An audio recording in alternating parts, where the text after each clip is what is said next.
চলেন আমরা ইতিহাস দেখি এবং ইতিহাস শুনি। এই ভিডিও দেখা শেষ করলে মেহেরবানি করে শেয়ার করবে। আমেরিকা এবং ইসরায়েলের যে ভালোবাসা, এই ভালোবাসার কাছে শাহজাহান, মমতাজ, লায়লা, মজনু এরা কোনো কিছুই না। শুধু গত এক বছরে আমেরিকা ইসরায়েলকে $18 বিলিয়ন মিলিটারি এইড দিছে, যেটা বাংলাদেশের রিজার্ভের অলমোস্ট সমান, এবং এক বছরে এত টাকা মিলিটারি এইড হিসেবে আরেকটা দেশ থেকে একটা দেশ পাইছে, এই জিনিস পৃথিবীর ইতিহাসে কখনো হয় নাই। প্রশ্ন হলো, পৃথিবীর বেশিরভাগ দেশ ইসরায়েলকে এত হেট করলেও আমেরিকা কেন ইসরায়েলের জন্য এত পাগল? এই ভালোবাসা শুরু হলো কিভাবে? এই বন্ধুত্বের রহস্য কি? আজকে আমরা বোঝার চেষ্টা করবো এই বন্ধুত্বের রহস্য। কাহিনীটা খুবই ইন্টারেস্টিং। চলুন শুরু করা যাক। 1948 সালের মে মাসের 14 তারিখে আমেরিকার তৎকালীন প্রেসিডেন্ট ট্রুম্যান একটা রেকর্ড করেন। রেকর্ডটা কি? উনি ইসরায়েলকে দেশ হিসেবে স্বীকৃতি দেন। এখন একটা দেশের আরেকটা দেশকে স্বীকৃতি দেওয়া তো কোনো রেকর্ড না। আমেরিকা তো বাংলাদেশকেও স্বীকৃতি দিয়েছিল 1972 সালের এপ্রিল মাসে। ট্রুম্যানের ক্ষেত্রে এটা রেকর্ড, কারণ ট্রুম্যান ইসরায়েলকে দেশ হিসেবে স্বীকৃতি দিয়েছে মাত্র 11 মিনিটের মধ্যে। মজার ব্যাপার কি দেখেন, ট্রুম্যান 11 মিনিটের মধ্যে স্বীকৃতি দিল, তার মাত্র 2.5 দিন পর রাশিয়া স্বীকৃতি দিছে ইসরায়েলকে। জিনিসটা আপনি দেখেন, আমেরিকা এবং রাশিয়া দুইটা একজনের জন্য শত্রু দেশ, কিন্তু দুই দেশই ইসরায়েলকে স্বীকৃতি দেওয়ার জন্য লাফালাফি করতেছে যে কে কার আগে স্বীকৃতি দিবে। প্রেসিডেন্ট ট্রুম্যানকে পরে জিজ্ঞেস করা হয়েছিল যে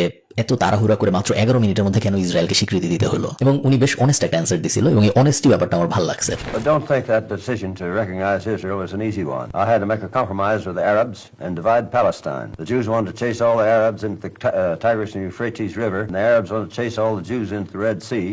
And what I was trying to do was to find a homeland for the Jews and still be just with the Arabs. উনি তিনটা কারণ বলছিল। প্রথম কারণ হলো সিম্প্যাথি। আপনারা সবাই হলোকাস্টের ব্যাপারটা জানেন যে প্রায় 60 লাখ ইহুদি মারা গেছিল দ্বিতীয় বিশ্বযুদ্ধে 1941 থেকে 1945 সালের মধ্যে, এবং হলোকাস্টের এই ব্যাপারটা, ইহুদি মারা যাওয়ার ব্যাপারটা যখন শেষ হয়, তখন পুরো পৃথিবীতে একটা সেন্টিমেন্ট কাজ করতেছে, যেটা একটা লজিক্যাল সেন্টিমেন্ট, যে ইহুদিদের উপরে অনেক অবিচার হয়েছে, এবং তখন প্রো ইহুদি কাজকর্ম অনেক বেশি হাইলাইটেড হচ্ছিল সমাজে। এবং ট্রুম্যান তো দিন শেষে একজন পলিটিশিয়ান, উনি আমেরিকার পলিটিক্স করতেছে। আমেরিকার সাধারণ জনগণ আসলে ওইটাই চাচ্ছিল যেটা উনি করছে, এবং উনি ওই ব্যাপারটাই ব্যাখ্যা করছে যে আমার ভোট ব্যাংক আছে আমেরিকায়, আমার ভোট ব্যাংক এটাই চায়। গত এই কয়দিনে অনেক খারাপ হয়েছে ইহুদিদের সাথে। আমার ভোট ব্যাংক যদি আরবের মানুষ হইতো তাহলে ওনারা যা চাইতো আমি তাই করতাম। আমার ভোট ব্যাংক যেহেতু এই যে ইহুদিদের সাপোর্ট করা মানুষজন, তাদের সাথে সিম্প্যাথি দেখানো মানুষজন, এরা যা চাইছে আমি তাই করছি। আরেকটা ছোট্ট কারণ ছিল ডেমোক্রেসি। আপনারা জানেন যে আমেরিকা সবসময় ডেমোক্রেসির একদম পাওয়ার হাউস, ডেমোক্রেসি রক্ষা করার দায়িত্ব নেয় ওরা মিডল ইস্টে ওই সময়, এবং এখন অনেকাংশে আপনারা দেখবেন যে ডেমোক্রেসি ব্যাপারটা অত চলে না, এবং ইসরায়েল ওই সময় একমাত্র দেশ ছিল যেটা ডেমোক্রেটিক একটা দেশ হিসেবে আবির্ভাব ঘটাইছিল। এবং আমেরিকা যেহেতু ডেমোক্রেসিকে সাপোর্ট দিতেছে, ওটাকে ওরা একটা কারণ হিসেবে দেখাইছিল যে হ্যাঁ, এই কারণে আমরা তাড়াতাড়ি ওদের দেশ হিসেবে স্বীকৃতি দিয়েছি, কারণ ওই অঞ্চলটার মধ্যে একটাই যেটা একটা ডেমোক্রেটিক দেশ।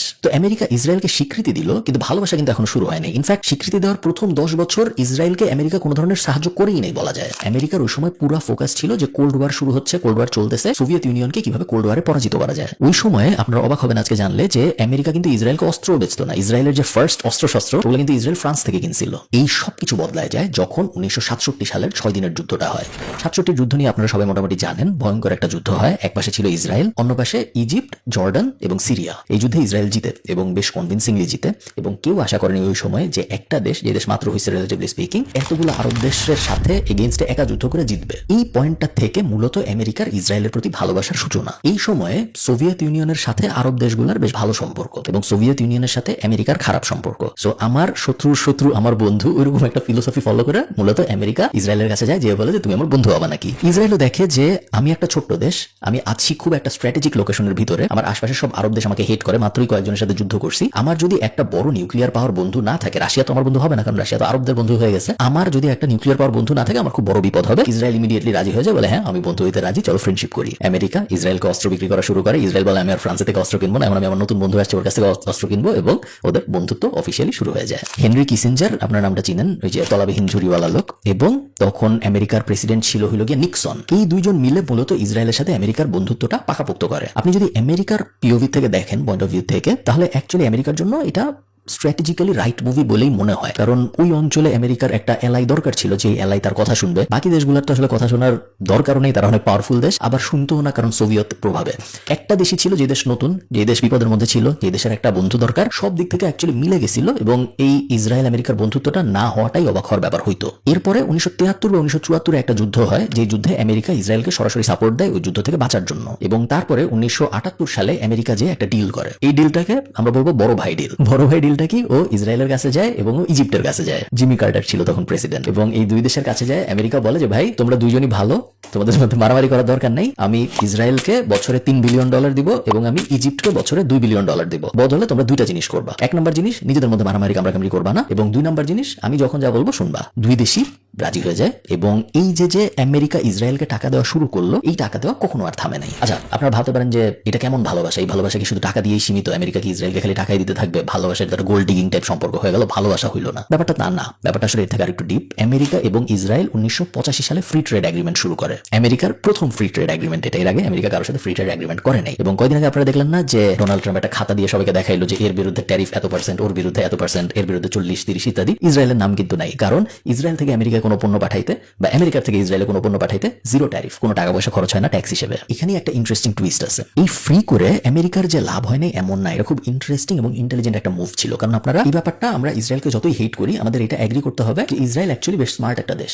এবং এই যে স্মার্ট একটা দেশ, ইসরায়েল 3টা কারণে বিখ্যাত ছিল ওই সময়। এক নম্বর হল গিয়ে ইন্টেলিজেন্স, মোসাদ অনেক স্ট্রং একটা ইন্টেলিজেন্স ছিল। সেকেন্ড মেডিকেল ইকুইপমেন্ট, এবং থার্ড টেকনোলজি। এই 3টা ব্যাপারে ইসরায়েল পুরো দুনিয়ার বেস্টদের মধ্যে একজন ছিল। আপনার যত বড় শত্রুই হোক, আপনার শত্রুর শক্তিমত্তা সম্পর্কে তো আপনার জানতে হবে, তাই না? সো বেশ স্ট্রং ছিল। আমেরিকা এই যে ফ্রি ট্রেড এগ্রিমেন্টটা করলো, এতে করে ইসরায়েলের তো লাভ হয়েছেই, আমেরিকারও অনেক লাভ হয়েছে। কারণ ইসরায়েলের অনেক ট্যালেন্ট আমেরিকায় যাওয়া শুরু করছে, ইসরায়েলের অনেক প্রযুক্তি আমেরিকা যাওয়া শুরু করছে। এবং বলা হয় বর্তমানে আমেরিকার 3 থেকে 4 লাখ জবের ডিরেক্ট কারণ হইলো এই ফ্রি ট্রেড এগ্রিমেন্ট। এটা যদি না থাকে, মূলত ইসরায়েল আমেরিকা 4 লাখ কর্মসংস্থান সৃষ্টি করছে। যদি ফ্রি ট্রেড এগ্রিমেন্ট চলে যায়, 4 লাখ কর্মসংস্থান নাই হয়ে যাবে। আরেকটা বড় কারণ যে কারণে আমেরিকা ইসরায়েলকে অনেক ভালোবাসে, সেটা হলো ইসরায়েলের AIPAC lobbying, the American Israel public affairs committee. এই কমিটিটাকে ফরচুন ম্যাগাজিন বলছিল পৃথিবীর সবচেয়ে পাওয়ারফুল লবিং কমিটিগুলোর একটা। প্রত্যেক বছর যখন এদের ইভেন্ট হয়, যে বছর শেষ হয় না পিকনিক টাইপ জিনিসপত্র, এমন কোন কংগ্রেসম্যান নাই আমেরিকান যে এই পিকনিকে অ্যাটেন্ড করে না। অলমোস্ট সবাইকে লবিং করে কিনে ফেলছে এই ইসরায়েলি প্রো গোষ্ঠীটা। শুধু তাই না, ইসরায়েল এমন ইন্টারেস্টিং কাজ করছে আমেরিকানদের কনভিন্স করার জন্য, যেগুলো আপনি না শুনলে বিশ্বাস করবেন না। যেমন ইসরায়েল একদম শুরুর দিকে বুঝে গিয়েছিল যে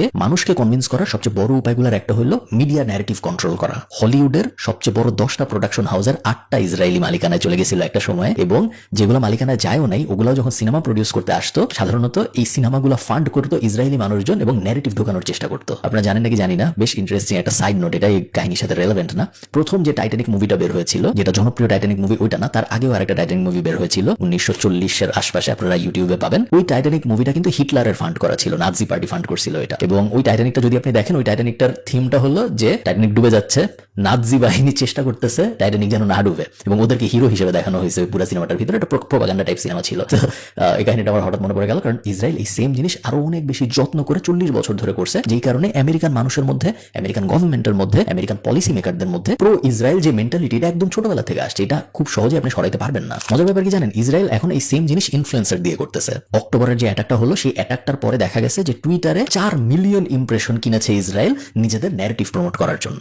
ডিজিটাল অ্যাম্বাসেডর ইন্টার্নশিপ প্রোগ্রাম বলে একটা বিষয় আছে ইসরায়েলের, যেখানে কলেজের এবং ইউনিভার্সিটি স্টুডেন্টদের ওরা $1000 দেয়, বদলে বলা হয় যে আমাদের কিছু ন্যারেটিভ আছে, এই 8টা ব্যাপার আছে আমরা প্রতিষ্ঠা করতে চাই, তোমাদের এই 8টা ব্যাপার প্রতিষ্ঠা করতে হেল্প করতে হবে। কিন্তু মজার ব্যাপার কি জানেন, এত কিছু করার পরেও, এত চেষ্টা করার পরেও ইসরায়েলের প্রতি মানুষের সহমর্মিতা কিন্তু আমেরিকা কমতেছে। আপনি যদি 30 বছর আগে পোল করতেন, আপনি দেখতেন 90% মানুষ আমেরিকায় ইসরায়েলকে সাপোর্ট করে। বাট এখনকার পোলগুলো আমরা প্রত্যেকটাই দেখতে পাচ্ছি 50%, 45%, 52%, 53% এরকম। আপনি 10 বছর আগে এটা কল্পনা করতে পারতেন না যে আমেরিকার মাটিতে আমেরিকার ইউনিভার্সিটি স্টুডেন্টরা ইসরায়েলের বিরুদ্ধে প্রোটেস্ট করবে। বাট এই জিনিস এখন অহরহ হচ্ছে। কিন্তু প্রবলেম হলো সরকারি হর্তাকর্তারা, যারা পলিসি মেকার, তারা এখনো সেই ইসরায়েলের প্রতি ভালোবাসা রেখে দিয়েছে। আচ্ছা, ভিডিও শেষ করবো, বাট একটা খুবই ইন্টারেস্টিং কাহিনী না বলে শেষ করাটা একদমই উচিত হবে না। সেটা হলো ইসরায়েলের যে প্রাইম মিনিস্টার বেঞ্জামিন নেতানিয়াহু। আপনারা কি জানেন যে ইরাকের যে যুদ্ধটা হয়েছিল, আমি তখন অনেক ছোট, ইরাকের যুদ্ধের আগে বেঞ্জামিন নেতানিয়াহু ঠিক এক্স্যাক্টলি, আপনারা ভিডিও পাবেন ইউটিউবে, এক্স্যাক্টলি সেম কথা বলছিল যে ইরাকে পারমাণবিক বোমা আছে, আমাদের খুব তাড়াতাড়ি অ্যাকশন নিতে হবে যদি আমরা পারমাণবিক বোমা সাদ্দাম হোসেন ওই অ্যাঙ্গেল থেকে বাঁচতে চাই। আমেরিকার উচিত ইমিডিয়েটলি অ্যাটাক করা, যদি পারমাণবিক বোমা ইরাক বানায় ফেলবে এরকম সিচুয়েশন না বানাইতে চাই আমরা। যদি আমেরিকা এটা না করে, তাহলে আমেরিকা খুব বড় বিপদের মধ্যে পড়বে, ইসরায়েলও খুব বড় বিপদের মধ্যে পড়বে। There is no question whatsoever that Saddam is seeking and is working and is advancing towards the development of nuclear weapons. No question whatsoever. 23 বছর পরে যায় এক্স্যাক্টলি সেম স্ক্রিপ্ট আবার বলছে উনি, কিন্তু ইরাকের জায়গায় এবার ইরান। ইসরায়েলের ইরাক ওয়ারে যে ভূমিকা ছিল, এটা অফেন নেগলেক্টেড, এবং ওইটা নিয়ে অত কথাবার্তা হয় না। আপনারা আমাকে জানাবেন কমেন্টে, আমরা যদি জানাবে বিষয়ে একটা ভিডিও বানাই।